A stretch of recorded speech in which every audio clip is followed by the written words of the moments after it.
కుమ్మి కుమ్మి విన్నావయ్యా కోయిల వచ్చింది, వస్తూ వస్తూ పేపర్ పట్టుకొని పద్ధతి కూర్చుంది. ఏమయ్యా సీనయ్యా సీటు సిరిగిందా, ఏమయ్యా పొనవేలు కేసే దొబ్బేసిందా.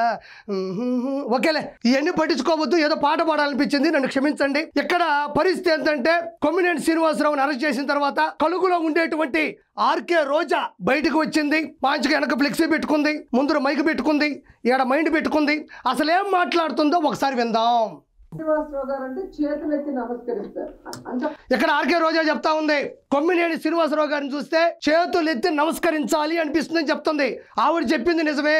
ఎందుకంటే ఉగ్రవాదాన్ని ఎలా తొక్కివేయాలి, ప్రజల సమస్యల మీద ఎలా పోరాటం చేయాలి, పేదరికాన్ని ఎలా జయించాలి, న్యాయవాదాన్ని ఎలా నిలబెట్టాలని ప్రతి క్షణం ఆయన సాక్షి డిబేట్ లో కూర్చొని మనస్సాక్షిగా వాదిస్తూ ఉంటాడు. కాబట్టి అతనికి రెండు చేతులెత్తి నమస్కరించాలి. ఏమైనా ఆర్కే రోజా, నీకు మైండ్ నుండి మాట్లాడుతూ ఉండవా? అమరావతి రాజధానిలో ఉండేటువంటి మహిళలని వేశ్యలుగా చిత్రీకరించినప్పుడు మురిసిపోయి నవ్వినటువంటి కొమ్మినేని శ్రీనివాసరావుని పట్టుకొని ఆయన చూస్తే చేతులెత్తి నమస్కరించాలనిపిస్తుందా?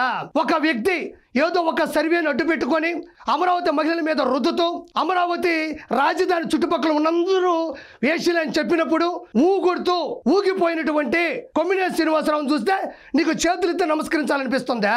కొంచెమైనా మనకు సిగ్గుండక్కర్లా? నువ్వు అమరావతిలో ఉంటే తెలిసేది, అమరావతి చుట్టుపక్కల ఒక మహిళగా నువ్వు ఉంటే తెలిసేది, 33,000 ఎకరాల భూమిలో ఒక్క సెంటు భూమైనా నువ్వు ఇచ్చుంటే తెలిసేది. ఈ రోజు సాటి మహిళల్ని ఆ విధంగా హీనంగా చూస్తూ దుర్భాషలాడుతూ వ్యక్తిగత హరణం చేస్తూ క్యారెక్టర్ అసాసినేట్ చేస్తుంటే నీకు ఈ రోజు సంతోషంగా ఉందా? ఆ లైవ్ లో చూసిన వాళ్ళు, ఆ డిబేట్ చూసిన వాళ్ళు ప్రతి ఒక్కరూ కోపడుతున్నారు, ప్రతి ఒక్కరు ఊగిపోతా ఉన్నారు. మన కొంచెమైనా బుద్ధి ఉండాలి. 70 ఏళ్ల వయసులో ఆయన మీద ఎస్సీ ఎస్టీ తప్పుడు కేసు పెట్టి ఈ రోజు హైదరాబాద్ నుంచి ఎలా మీరు తీసుకొచ్చారో ఇక్కడ ఆర్కే రోజా చెప్తుంది. 70 ఏళ్ల వయసు, 50 సంవత్సరాల జర్నలిస్ట్ అనుభవం. అలాంటి వ్యక్తి మీద అక్రమంగా ఎస్సీ ఎస్టీ కేసులు పెట్టి తీసుకెళ్లారు అని చెప్తుంది. మరి ఆ రోజుల్లో 3 సార్లు ముఖ్యమంత్రి, 8 సార్లు ఎమ్మెల్యే, 7 పదుల వయసు, విలువలు, విజనరీ లెజెండర్ అయిన నారా చంద్రబాబు నాయుడు గారిని అక్రమంగా, అన్యాయంగా, దౌర్జన్యంగా అరెస్ట్ చేసి జైల్లోకి తీసుకెళ్లి జైలు సిబ్బంది చేత ఇబ్బంది పెట్టించినప్పుడు నువ్వేం చేస్తున్నావు? ఒక్క ఎఫ్ఐఆర్ కూడా లేదు. ఆడవాళ్ల గురించి నీచంగా మాట్లాడితే దాన్ని సమర్థించిన కొమ్మినేని శ్రీనివాసరావుని అరెస్ట్ చేసి తీసుకెళ్తుంటే అంత ఫీల్ అయిపోతున్నావే. ఆ రోజుల్లో డాక్టర్ సుధాకర్ గారిని పిచ్చివాడిని చేసి మెంటల్ ఆసుపత్రిలో తోసి చంపేసినప్పుడు ఏం చేస్తున్నావు? దళిత డ్రైవర్ సుబ్రహ్మణ్యంని చంపి డోర్ డెలివరీ చేసి పంపిస్తే ఏం చేస్తున్నావు? అమర్నాథ్ గౌడ్ అనే చిన్న పిల్లోని పెట్రోల్ పోసి కాల్ చేసినప్పుడు ఏం చేస్తున్నావు? తోటా చంద్రయ్య గారిని మిట్ట మధ్యాహ్నం నడి రోడ్డు మీద కంఠం మీద కత్తి పెట్టి కోసేసినప్పుడు ఏం చేస్తున్నావు? అక్రమంగా సంపాదించిన మాగాళ్ళలో కూర్చొని మామిడికే ఊరగా పెట్టుకుంటున్నావా? ఈ రోజు లైవ్ డిబేట్ లో ఆడవాళ్ళని కించపరుస్తూ మాట్లాడితే సాక్ష్యాలతో సహా సాక్షి ద్వారా తెలిస్తే ఎస్సీ ఎస్టీ కేసు ద్వారా అతను అరెస్ట్ చేసి లోపల తీసుకెళ్తే నీకంత బాధగా ఉందా? మరి చంద్రబాబు నాయుడు గారిని అన్ని రోజులు లోపల పెట్టి అన్యాయంగా చిత్రహింసలు పెట్టినప్పుడు సీసీ కెమెరాలో జగన్మోహన్ రెడ్డి చూస్తూ ఆనందపడినప్పుడు ఆ రోజు ఏం చేస్తా ఉండవు నువ్వు? దాని గురించి కూడా మాట్లాడు. అన్నిచ్చే చిల్లర పైసల కోసమో, అక్రమ ఆస్తులు నిలబెట్టుకోవడం కోసమో, రానున్న రోజుల్లో పదవి రావడం కోసమో, మినిస్టర్ హోదా కోసమో ఏది పడితే అది మాట్లాడబాక. నువ్వు ఒక సాటి మహిళవే. ప్రజలందరూ కూడా గమనిస్తున్నారు. దీని గురించి మనం నిజంగా చాలా క్లియర్ కట్ గా మాట్లాడుకోవాల్సిన అవసరం ఉంది. క్లియర్ కట్ గా మాట్లాడుకోవాల్సిన అవసరం ఉందంట. మాట్లాడాలన్నప్పుడు నీకు దమ్ముంటే జనాల్లోకి రా, డిబేట్ లోకి రా, ప్రెస్ మీట్ పెట్టు, ఒక 50 ఛానల్స్ పెట్టు, పేపర్ లేకుండా మాట్లాడు. అన్నిచ్చిన పేపర్ లేకుండా మాట్లాడే దమ్ము నీకుందా? జనాల్లోకి రా. కొమ్మినేని శ్రీనివాసరావు గారు ఏ తప్పు చేయలేదు, అనవసరంగా ఎస్సీ ఎస్టీ కేసులు పెట్టారని వాదించు. ఇంట్లో కూర్చొని వెనక తండ్రి కొడుకులు ఫ్లెక్సీ పెట్టుకొని ముందర మైక్ పెట్టుకొని మాట్లాడటం కాదు, ఎంతైనా మాట్లాడుకోవాల్సిన అవసరం ఉందంట. ఇంట్లో కూర్చొని నేను కూడా మాట్లాడతా, రా బయటికి ఈదులోకి.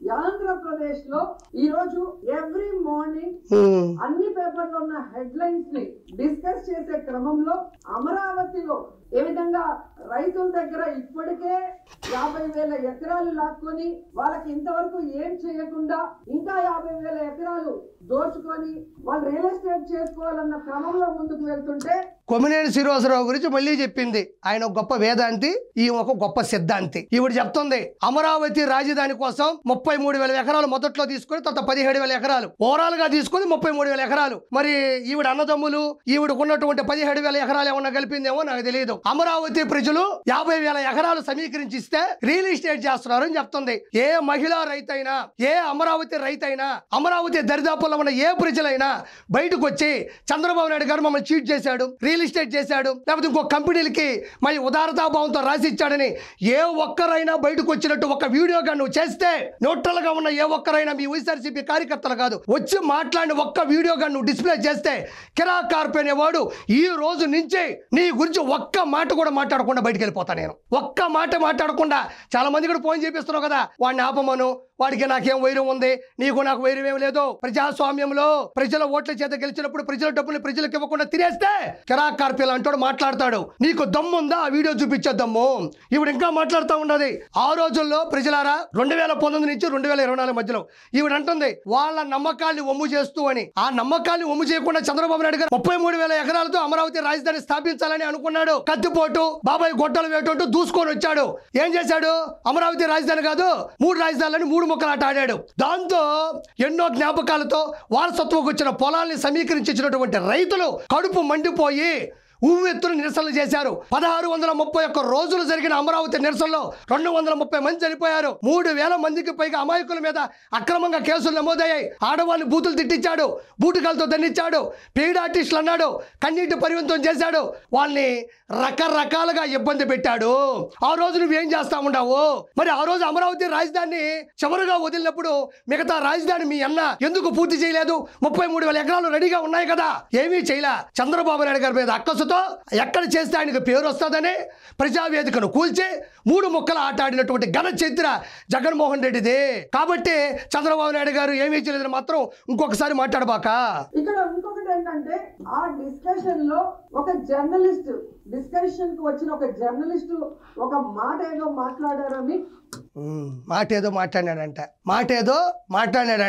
అది మామూలు మాట, అది చిన్న చితకా మాట. దేవతల రాజధానిని వేసల రాజధానిగా, అమరావతి రాజధాని చుట్టూ వేసులు ఉన్నారనేది ఈవిడికి చాలా చిన్న మాట అనుకుంటా. అది చాలా చిన్న మాట. ఒక మహిళగా ఉండి వేరే మహిళల్ని కించపరుస్తూ మాట్లాడితే, అది లైవ్ డిబేట్ లో సాక్షి ద్వారా కనబడితే, సొంత ఛానల్లో జర్నలిస్ట్ ముసుగులో 2 మాట్లాడితే, దాన్ని సాక్షి యాజమాన్యరాలు భారతిరెడ్డి గారు దాన్ని టెలికాస్ట్ చేస్తే అది అక్రమంగా కేసులు పెట్టారంటుంది, అది తప్పు లేదంటుంది.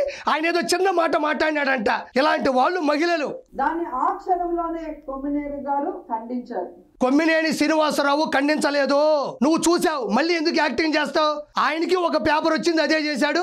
నీకు ఒక పేపర్ వచ్చింది, అదే చదువుతున్నావు అంతే. కృష్ణరాజు అనే ఒక నికృష్టుడు, ఒక జర్నలిస్టు నీచాతి నీచంగా మాట్లాడుతుంటే, నిజమేనండి నేను చూశాను, ద హిందూలో, ద టైమ్స్ ఆఫ్ ఇండియాలో నేను చూశానన్నాడు.